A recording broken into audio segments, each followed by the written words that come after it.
Al cierre de este año se estima un crecimiento en el consumo de energía extraordinario. En su opinión, ¿cuáles son los principales retos que enfrenta México para satisfacer esta creciente demanda? Bueno, Andrés, lo que hemos visto nosotros en los últimos años es con la llegada de mayores empresas, el crecimiento demográfico que hay en el país y la baja inversión que ha habido en México en el tema de generación de energía y transmisión, vemos grandes oportunidades. No sé qué opinas tú, Víctor, pero nosotros tenemos entendido que ha habido un crecimiento del 2% o el 0.2% de líneas de transmisión en los últimos 6 años. Bueno, es que el asunto es que hay un desequilibrio entre el incremento de la oferta y el incremento de la demanda. Mientras que la demanda, por ejemplo, de 2022 a 2023 creció en 10%, la generación no creció arriba del 1%. Hubo muy poca capacidad nueva de generación y transmisión y distribución por abajo del 1%. Entonces, tienes un problema ahí serio que tienes que atender para poder satisfacer la demanda, ¿no? Pasamos de alrededor de 48,000 megawatts a más de 52,000 megawatts. La oferta sí tienes 85,000 megawatts, pero recordemos que no todas las plantas pueden estar generando todo el tiempo. Pues para satisfacer la demanda, en un momento dado, el máximo que se ha logrado es por ahí de 52,000 megawatts. Si no estás agregando nueva capacidad de generación, es muy difícil que puedas satisfacer, aunque digas que tengas 85,000. Nunca, eso no es la capacidad real que puede dar en un momento dado el sistema, ¿no? Perfecto. Ahora, Víctor, sabemos que la energía es un tema estacional también. Cuando hay elevadas temperaturas, cuando se acerca la mitad del año, mayo, junio, julio, y llega el verano con todo su rigor, ¿qué ocurre a nivel de consumo energético? ¿Y qué está pasando este año que es diferente a los años anteriores?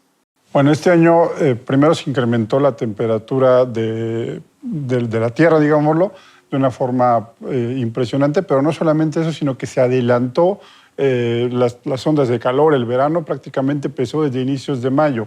Los equipos no estaban listos para afrontar esa demanda y entonces hubo una serie de apagones a principios de mayo que comúnmente los esperábamos o veías esos incrementos de la demanda a mediados de junio. Entonces ya hay un problema ahí operativo, ¿no? Perfecto. Entonces llegan esos puntos críticos que todo usuario debe tener claro por lo menos dos conceptos, ¿no? Que es un estado operativo de alerta y que es un estado operativo de emergencia. Entonces me gustaría preguntarles primero los conceptos y luego eso cómo impacta en el mercado y qué importancia tiene para el usuario saber y cómo actuar al respecto. Primero, lo que tenemos que entender es que la energía eléctrica se tiene que generar al mismo tiempo que se consume y en la misma cantidad. Pero siempre el operador del sistema tiene que tener un extra de energía.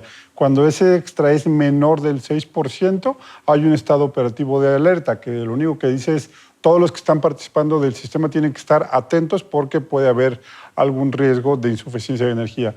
Cuando ese extra está por abajo del 3%, viene una emergencia y es donde el operador del sistema tiene que cortar pedazos del sistema para hacerlo más pequeño y que no haya falta de energía que pudiera no solamente generar apagones, sino daños e inestabilidad en el sistema, daños físicos que podrían tardarse incluso semanas en restablecerse, ¿no? Ahí lo que hemos visto nosotros, Andrés, en el mercado es muy interesante y cuadra con lo que dice Víctor, ¿no? El año pasado veíamos estados operativos de alerta y luego estados operativos de emergencia. Cuando por diferentes zonas del país se quedaban sin energía, que entiendo la ley dice que no puedes hacer cortes donde hay hospitales, etcétera, pues la realidad es que pasa, ¿no? Sucede y las consecuencias pues siempre son importantes pérdidas de dinero, paros de trabajo. Vimos el año pasado estados como Michoacán, Estado de México, Nuevo León, diferentes partes del norte del país, donde había ausencia de energía. Y entonces esos estados operativos de emergencia, no, entiendo que no son avisados, ¿no? O sea, a final de cuentas te llega el corte de energía y se acabó. Te quedas sin energía y es donde creo que hemos aprendido nosotros a vivir con esa realidad, con esa nueva realidad. Y yo creo que es, no me dejará mentir el ingeniero, pero es una falta de inversión por parte del Estado en nuevas líneas de transmisión, en generación, y creo que la normativa no está para un tema de autoconsumo. No sé qué opines, Víctor. Hay dos modelos de autoconsumo ahorita, sin embargo, en realidad está muy restringido. Puedes tener lo que se conocemos como generación distribuida, que no requiere permiso de generación, pero son hasta 500 kilowatts. Es okay. Una posibilidad muy pequeña cuando puedes hablar de plantas que tienen decenas de megas de capacidad. 500 kilowatts no le ayudan absolutamente nada.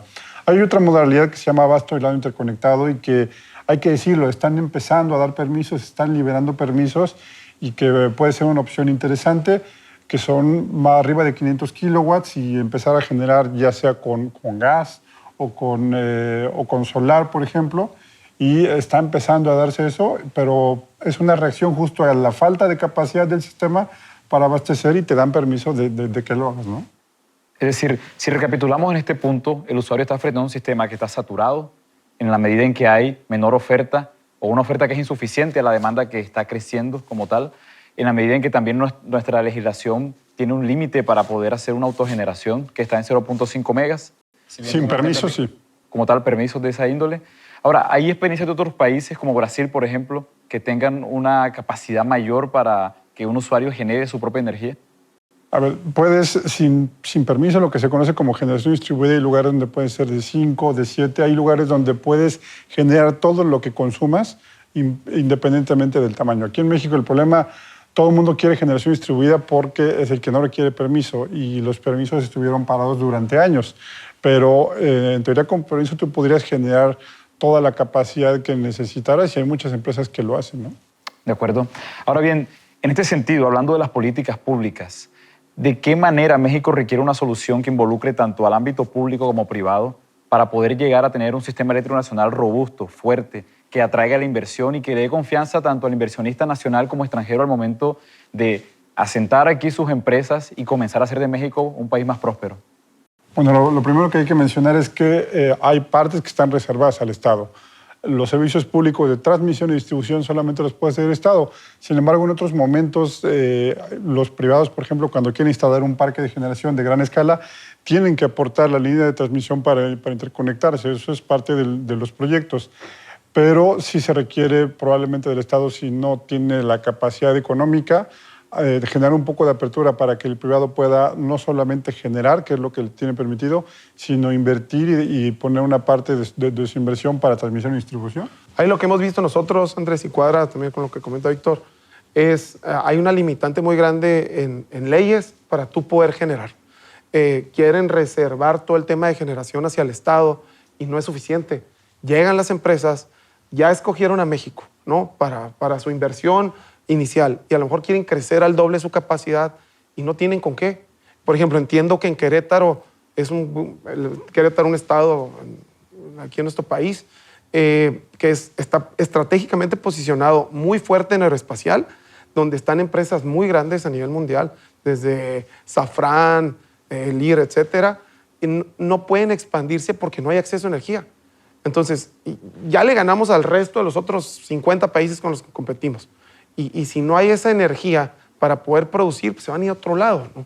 Entonces, viene a mi mente también otra pregunta en este mismo sentido, y es, ¿qué se necesita ahora a futuro? Es decir, ya sabemos qué pasó a nivel de políticas públicas en estos últimos años, qué resultados hay para el presente, qué se requiere tanto desde el Estado como desde los privados para lograr en un mediano plazo una oferta robusta y suficiente para nuestro país. Haciendo números, solamente de inversión que se requiere para cumplir con la propia ley mexicana que habla de porcentajes de energía renovable, tendríamos que instalar de aquí al año 2030 alrededor de 35,000 megawatts nuevos de capacidad de generación, entre eólica y solar. Eso significa que el Estado tiene que meter también una cantidad impresionante de inversión, más de 10, 15 mil millones de dólares en transmisión. Y eso lo que va a generar es seguridad, crecimiento, energía limpia además, porque la industria no solamente reclama energía, sino que requiere energía limpia, pero también hay que meterle asuntos de seguridad, porque uno de los problemas que han traído esta falta de inversión no solamente es apagones, sino variaciones en potencia, variaciones en voltaje, y eso es un riesgo muy fuerte para la empresa, a veces más que no tener energía, ¿no? La única manera de lograr resolver este problema hay que invertirle, hay que meter dinero. Y el gobierno, entiendo que en los últimos 6 años invirtió el 0.2% en líneas de transmisión, que lo platicábamos hace rato, ¿no? Con el puro calentamiento, con el calor, pues se da ese 0.2%, básicamente es nada, ¿no? ¿Qué podemos hacer para autogeneración? ¿Qué demanda el cliente? ¿Qué demanda? ¿Qué quieren ver? Quieren decir, a ver, yo ya tengo instalado 1 mega, ¿cómo puedo autogenerar el otro mega? Eso es lo que quiere saber el cliente. ¿Y con quién se acerca? Pues se tiene que acercar con el Estado, con los expertos, para que, oye, ¿se puede conseguir un permiso para eso, Víctor? O sea, yo puedo autogenerar 3 megawatts. Digo, el marco legal está ahí, ahora es cuestión de que se aplique el marco legal para permitir esta generación de 3 megas, pero, insisto, tenemos que asegurar calidad de energía, no solamente es que haya energía, sino que haya en la calidad suficiente, ¿no? Perfecto, es decir que mientras el Estado puede invertir para que la energía pues aumente, haya más generación, haya mejor distribución, también el privado necesita invertir para que la energía que llega a su instalación sea de calidad. Y nos vamos a profundizar en un punto, y es que México es un país construido sobre parques industriales. Es la estructura por excelencia del desarrollo económico mexicano. En el año 2023 se calculan 400 parques industriales en México y más de 4.000 empresas asentadas en esos desarrollos. Entonces, si vemos que el 91% de estas empresas en el 2023 reportaron una falla en el suministro eléctrico, ¿qué podemos hacer desde el ámbito industrial para garantizar que en este año 2024 la producción y el crecimiento económico que aportan los parques va a ser regular y confiable?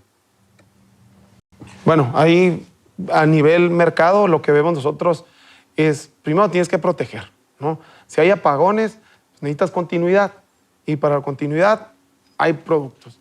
¿Qué más necesitas hacer? Si estás interconectado y tienes generación, pues tienes oportunidad de almacenar en baterías. Esa es una realidad, existe, el marco regulatorio lo conoce mejor Víctor que yo, pero existe la solución.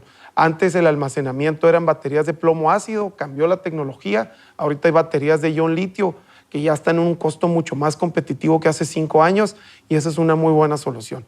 Desde supresores de picos colocados en tableros de distribución, pero soluciones hay. Calidad de energía. Finalmente, ¿de quién es la responsabilidad? ¿Del Estado o de los usuarios? Bueno, hay algo muy interesante o muy importante que la gente ha pasado por no cumplirlo, o más bien no le da importancia, que es el código de red. Hasta el año 2013, la responsabilidad de la seguridad y de la estabilidad del sistema era responsabilidad solamente de CFE. Sin embargo, cuando se abre el mercado, también se le da la responsabilidad al usuario. El usuario tiene que cumplir con este código, que es el que habla de la continuidad y la estabilidad del sistema eléctrico, que es el código de red. La realidad es que no se aplica del todo o no lo cumplen todos y eso es lo que ha generado también en buena medida la falta de calidad de energía en el sistema eléctrico, ¿no? Perfecto, entonces, si el proveedor nos entrega una energía que no necesariamente es la mejor en algunas zonas del país, ¿qué puede hacer el usuario finalmente? ¿Hay una solución clara y contundente para asegurar calidad de energía? Pues sí, después de platicar todo lo terrible, o sea, obviamente hay oportunidades. Cuando llegan empresas de Japón, han llegado 2 empresas japonesas con las que hemos tratado muy puntualmente en el norte del país y en el Bajío. Y nos decían, oye, pero el proveedor de energía en Japón, cuando está fuera de un rango del 5% o hay disturbios eléctricos, pues el proveedor me compensa. Y digo, eso aquí no va a pasar, ¿no? En México eso, olvídense, eso aquí no va a pasar. Pero después, o sea, de todo entienden que tiene que hacer una inversión. El venirse a México, pues debe haber un beneficio, ¿no? A lo mejor el ahorro en mano de obra, la cercanía con el mercado más grande del mundo, que es Estados Unidos, pero para eso hay una solución. Y esa solución es alinearte y asesorarte con gente experta en el código de red para problemas eléctricos, como disturbios eléctricos, filtros de armónicos, problemas de ausencia de voltaje, etcétera, ¿no? Y para eso sí hay una solución y para eso estamos nosotros, Andrés. Perfecto, entonces hay disturbios que son comunes, que son entregados desde el suministro, hay otros que se crean dentro de las instalaciones. Por ejemplo, veíamos un dato recientemente que alrededor del 92% de los metros cuadrados dedicados a actividad industrial en México están ocupados, es decir, estamos con parques industriales saturados. Si, por ejemplo, un usuario tiene distorsión armónica, por naturaleza contamina la red. Sí. Entonces vemos que el asunto de la energía no es solamente individual, no es solamente mi isla, sino que también es un tema colectivo. Entonces, finalmente, ¿es necesario invertir? ¿Vale la pena invertir en soluciones de calidad de energía? ¿Es un asunto económicamente viable y que nos va como industrias finalmente a repercutir o a dejar un beneficio claro? Antes de la viabilidad económica, yo te diría que es también una responsabilidad y tu obligación cumplir con el código de red y por lo tanto asegurarte de que tus vecinos tengan la calidad de energía que por lo menos te entrega la red, ¿no? Pero más bien de la parte del usuario, que es la que hace Industronic, ¿no? Sí, ahí es donde pues, tienes que invertirle, ¿verdad? Vemos grandes oportunidades en ese aspecto. ¿Por qué? Como platicamos al principio, por la ausencia de buena calidad de energía. Lo que platica Víctor, el código de red se debió haber implementado hace 6, 7 años, no ha pasado. Todo eso es ¿por qué? Porque vivimos en comunidad, nos guste o no. La energía la comparto con el vecino y los problemas que yo genero los comparto. Para finalizar, 3 acciones que un empresario puede ejecutar hoy para asegurar calidad de energía, para asegurar productividad y competitividad en el mercado desde la gestión de la energía eléctrica.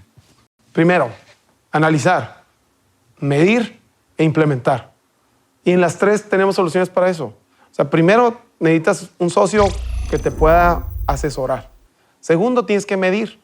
Lo que no mides no lo puedes gestionar. Y tercero es implementar. Es decir, hay problemas reales, cotidianos, pero también hay soluciones claras y completamente probadas en el mercado. Entonces creo que con esta perspectiva podemos entender mucho mejor los contenidos que vamos a presentar en el resto de nuestro Showcase 2024. Gracias por su opinión y gracias por compartir la experiencia que tienen. Muchas gracias.